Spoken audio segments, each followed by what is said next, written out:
Mabuhay! Kamusta kayo mga bata?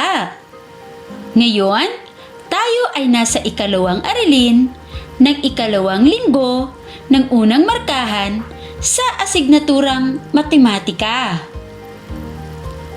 Bilang mag-aaral ng ikalawang baitang, mahalagang matutunan mo ang tamang pagbasa at pagsulat ng mga bilang hanggang 1,000. Ito ay makatutulong upang maging mas madali para sa iyo ang pagbasa at pagsulat ng higit pang malalaking bilang. Pagkatapos mapag-aralan ang aralin na ito, ikaw ay inaasahang makapagbasa at makapagsulat ng bilang hanggang 1,000 sa paraang simbolo at pasalita. Handa ka na ba? Opo! Kung ganon, ay maaari mo nang ihanda ang iyong mga gamit katulad ng whiteboard, marker, eraser, sagutang papel at lapis. Maaari ka na ring umupo ng maayos at makinig ng mabuti upang masundan ang talakayan. Paalala, maaari mong ihinto pansamantala ang video sa oras na ikaw ay sumasagot sa mga gawain. Para sa iyong una at pangalawang gawain, napag-aralan mo sa unang linggo ang place value katulad ng ones, tens, at hundreds. Ganon din ang value ng mga bilang. Narito ang una mong gawain. Ibigay ang place value ng bilang na nakasalungguhit. Isulat ang ones, tens, o hundreds. Isulat ang iyong sagot sa whiteboard. Para sa unang bilang. Para sa ikalawang bilang. Para sa ikatlong bilang. Para sa ikaapat na bilang. At para naman sa panghuling bilang.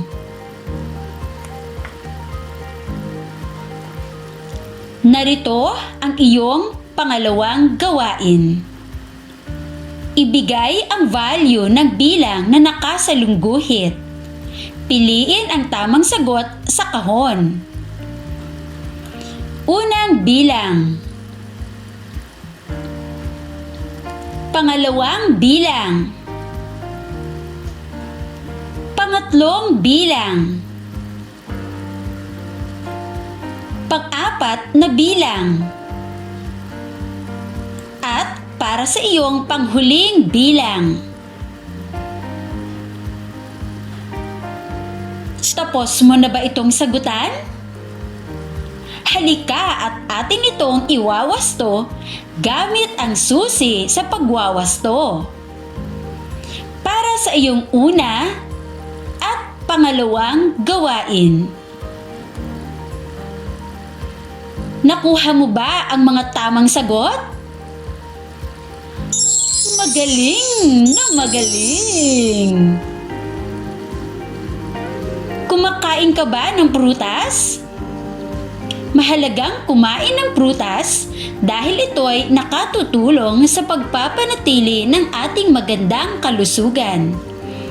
Basahin natin ang talata na ito.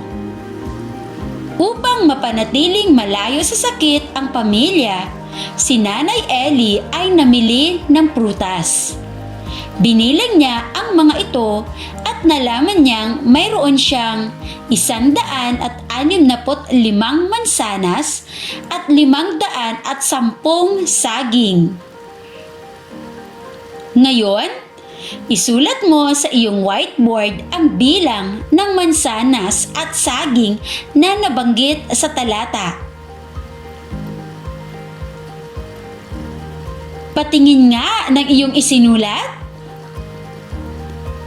Tama! 165 at 510. Alam mo ba ang mga bilang na ito ay nakasulat sa paraang simbolo? Ating pag-aralan kung paano ito isusulat sa paraang pasalita. Magagamit natin ang ating kaalaman sa place value katulad ng hundreds, tens, at ones upang matukoy ang posisyon ng bawat bilang sa pagbasa at pagsulat ng mga bilang. Tingnan ang bilang na ito. Simulang tukuyin ang posisyon ng bilang mula sa kaliwa. Ang bilang na 1 ay makikita sa hundreds place. Ito ay nagpapakita ng katumbas na 100. Ang bilang na 6 ay makikita sa tens place. Ito ay may katumbas na 60. Ang bilang na 5 ay makikita sa ones place. Ang katumbas nito ay 5. Ang bilang na ito ay maisusulat sa paraang pasalita na 165. Pagmasdan naman ang bilang na ito. Ang bilang na 5 ay makikita sa hundreds place. Ito ay tumutukoy sa halagang 500. Ang bilang na 1 ay makikita sa tens place. Ang katumbas nito ay 10. Ang 0 ay makikita sa ones place. Ang katumbas nito ay wala. Nangangahulugang ang 0 ay ginagamit bilang placeholder. Ngayon, ang bilang na ito ay maisusulat sa paraang pasalita na 510.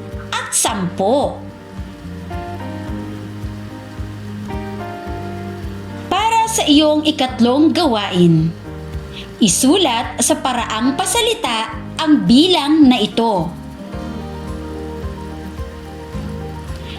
Tapos mo na ba? Ang bilang na ito ay maisusulat sa paraang pasalita na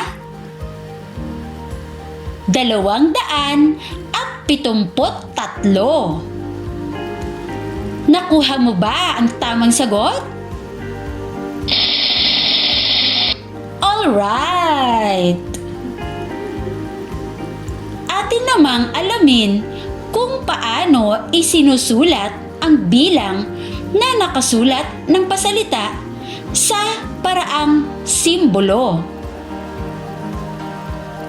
Ang bilang na 500 ay tumutukoy sa hundreds place. Ito ay nangangahulugang ang bilang ay binubuo ng 3 place value. Sa bilang na ito, ang 5 ay nagpapakita ng 500. Ang bilang na 20 ay tumutukoy sa tens place. Ito ay nagpapakita ng 200. Ang bilang na 6 ay tumutukoy sa ones place. Ito ay nagpapakita ng 6 na isahan. Ang bilang na 526 sa simbolo ay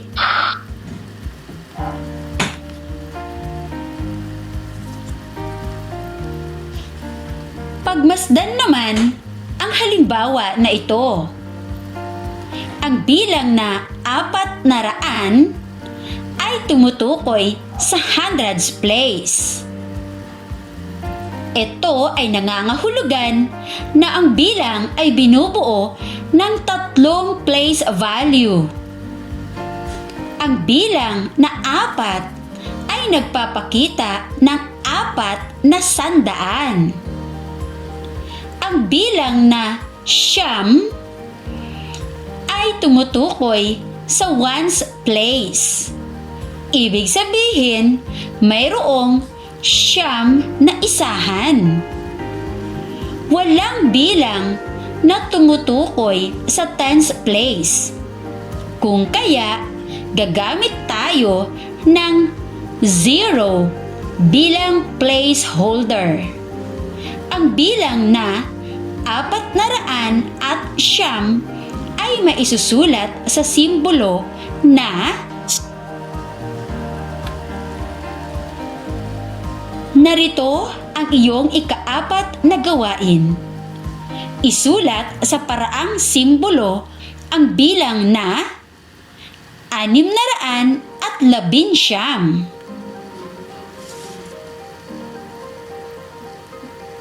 Tapos mo na ba? Ang bilang na 619 sa simbolo ay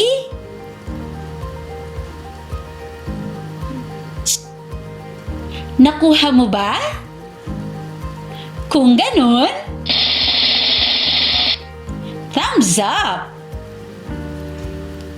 Bago tayo tumuloy sa kasunod mong gawain, ay iyong tandaan. Ang bilang ay maaaring basahin at isulat sa paraang simbolo at pasalita. Gamitin ang place value upang matukoy ang posisyon ng bilang sa pagbasa at pagsulat ng mga bilang. Ang 0 ay ginagamit bilang placeholder. Narito ang iyong ika-5 gawain.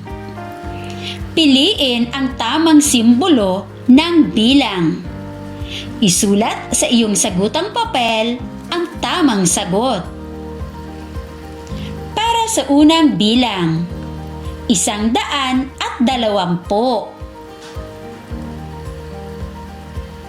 Pangalawang bilang, 409. Pangatlong bilang, 513.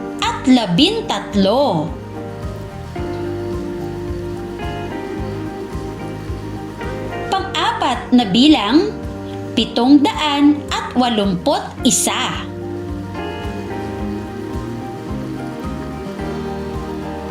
At panghuling bilang, 645.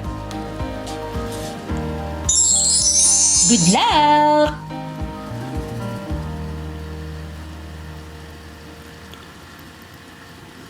Tapos mo na ba ito? Halika at ating alamin ang mga tamang sagot. Para sa unang bilang, ang tamang simbolo sa 120 ay sa pangalawang bilang, ang tamang simbolo para sa 409 ay para sa pangatlong bilang, ang tamang simbolo para sa 513 ay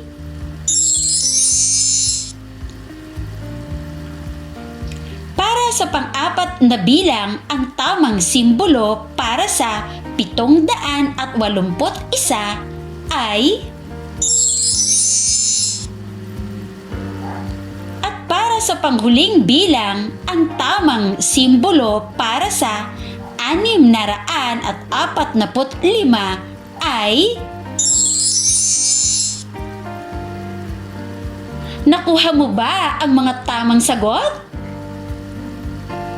Kung ganun, Napakahusay! Para sa iyong ika-6 na gawain, isulat ng pasalita ang mga sumusunod na simbolo. Isulat ang titik ng tamang sagot. Unang bilang.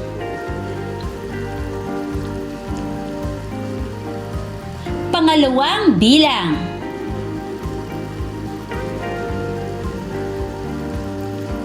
Pangatlong bilang.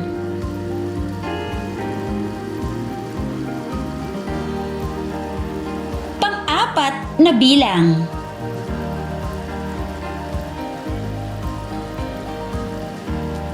At panghuling bilang. Good luck!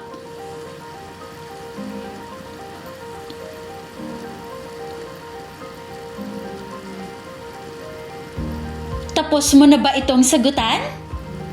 Tara at atin itong iwawasto. Sa unang bilang, ang simbolong 419 sa paraang pasalita ay titik I. Pangalawang bilang, 706. Ito ay nasa titik D. Pangatlong bilang, 530. Ito ay nasa titik A.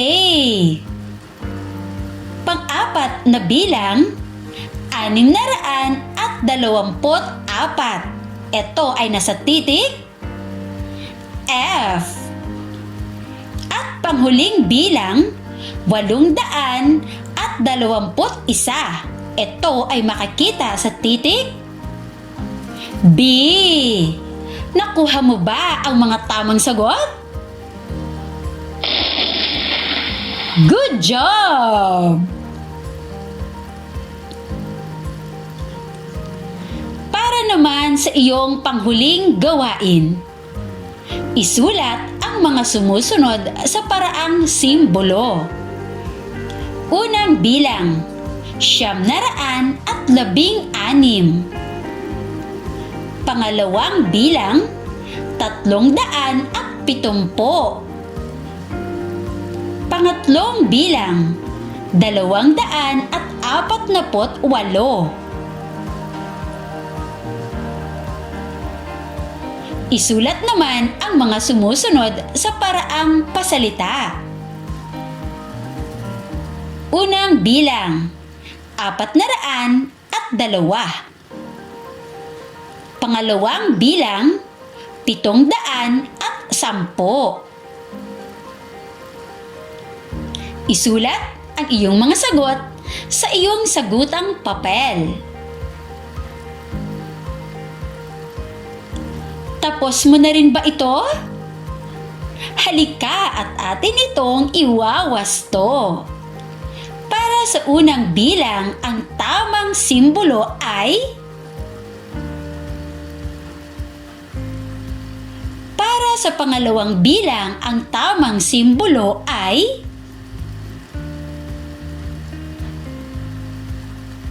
at para sa pangatlong bilang, ang tamang simbolo ay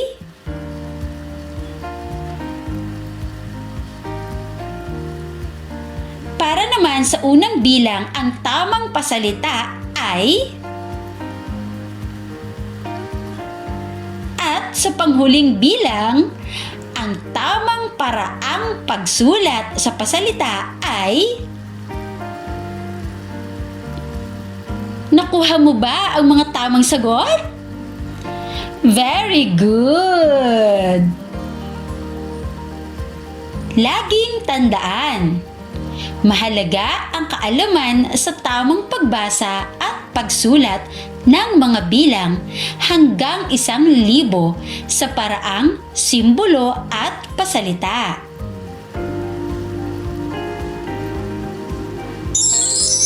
Ngayon, binabati kita!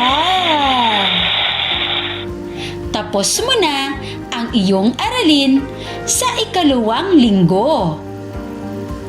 Hanggang sa susunod,